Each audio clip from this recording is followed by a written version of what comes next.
मेरे दादा मुझसे पूछा करते थे, अक्सर औरों से भी पूछा करते, लेकिन जब उन्होंने मुझसे पूछा तो फिर पूछना बंद कर दिया।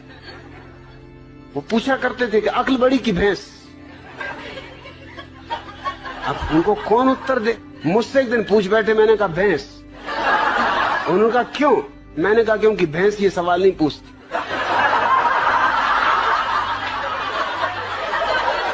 ये खुजली तुम्हारी अक्ल में ही चलती।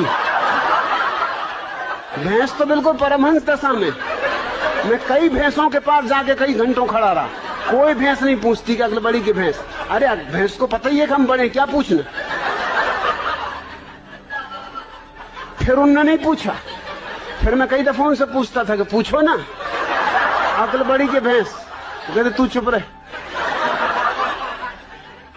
वो मुझे कहीं नहीं ले जाते थे, वो बड़ा सत्संग करते थे, महात्माओं के पास जाते थे। वो जब भी जाए मैं बैठे ही रहता था कि आया मैं भी, कि नहीं तू ले जाना नहीं, तू कुछ ना कुछ उल्टी सीधी बात कह देगा।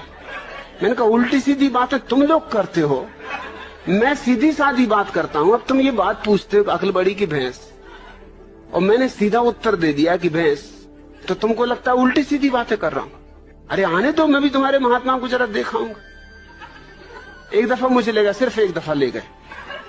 एक महात्मा के पास गए, वो मिलने मुझे ले गए। महात्मा की उम्र रही हो कोई 30 साल, मेरी उम्र रही होगी मुझसे से कोई 15 साल, और मेरे दादा की उम्र रही कम से कम 60 साल। महात्मा ने उनसे कहा आओ बच्चा बैठो।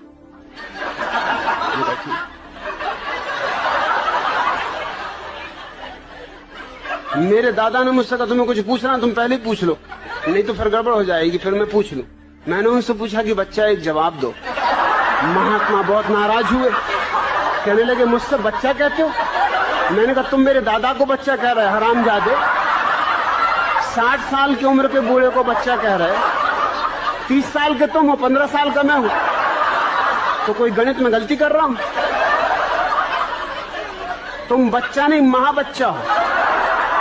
मेरे दादा ने मुझे फौरन बाहर निकाला, तू जा भैया, तू घर जाओ, कभी मेरे साथ मत आना।